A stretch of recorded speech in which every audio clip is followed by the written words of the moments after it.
And then came the first sound of branch snapping underfoot. Before we could process it, the jungle erupted. It wasn't like you see in the movies, with explosions lighting up the sky. No, it was the kind of chaos where everything blurs together.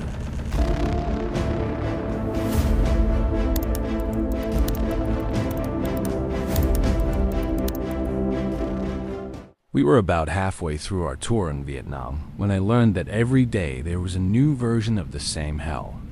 Not in the dramatic ambush that you see in the movies, but in the quieter parts. The ones where nothing is happening, and yet everything feels like it might. It's a different kind of pressure, one that starts in your chest and crawls into your skull.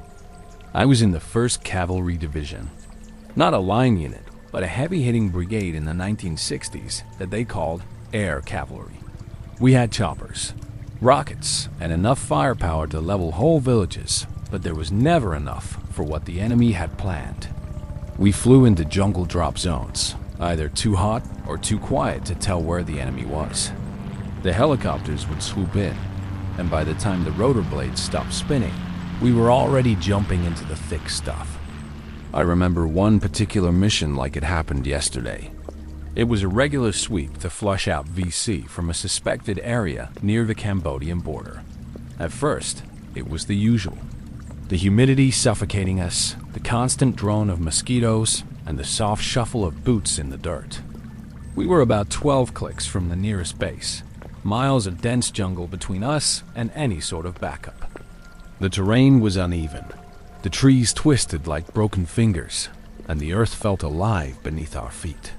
Each footstep could trigger an explosion, set off a booby trap, or alert an enemy sniper. It was hard to see anything but the thick underbrush, but we knew they were there, watching us. The sense of being watched was something you got used to. But that day, it was different. The air was still, too still, and it made the hairs on the back of your neck stand up.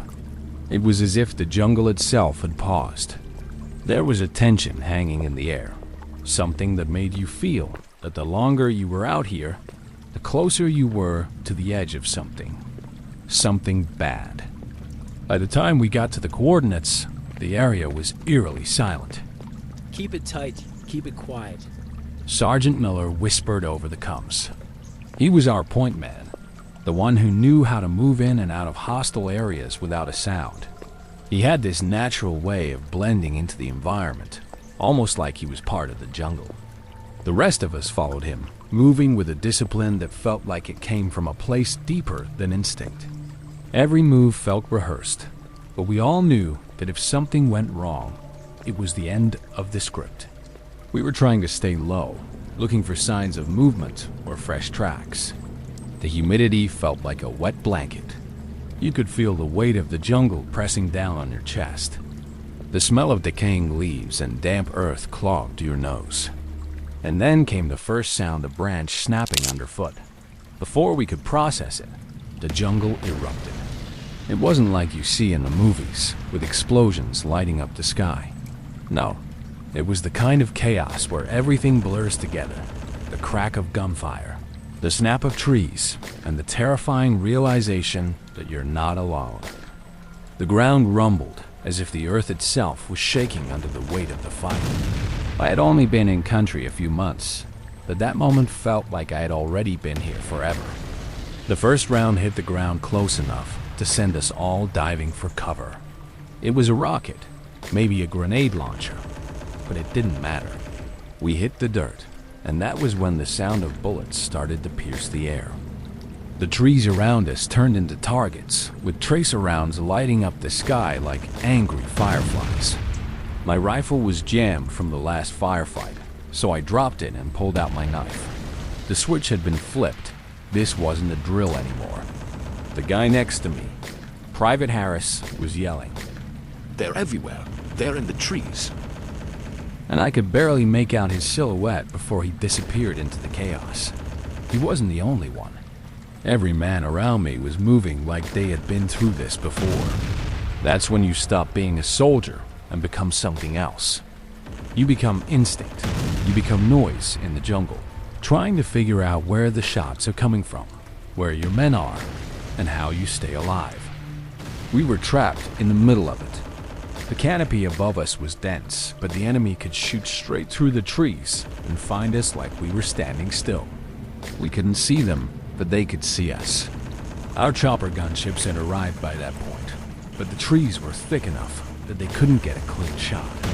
They were making strafing runs anyway, sending fire and death into the underbrush. The helicopter blades churned the air, making it hard to hear anything else. We kept crawling forward, pushing through the brush. We could hear them now, the Vietnamese soldiers. We knew they were there, moving like ghosts, but it was hard to tell who was who in the smoke and madness. And then, just when I thought we were finished, the explosion came. It wasn't a big one, just enough to throw us off balance, to knock us into the dirt. We lost 3 men from the blast. One went down hard, Corporal Lang.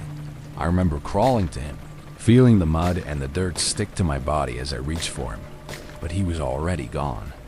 There's something about that moment, the realization that a guy next to you, a guy who just talked to you about the Patriots game, is no longer breathing. But the thing that sticks with me, the thing that makes my hands shake even now, is what happened right after the blast.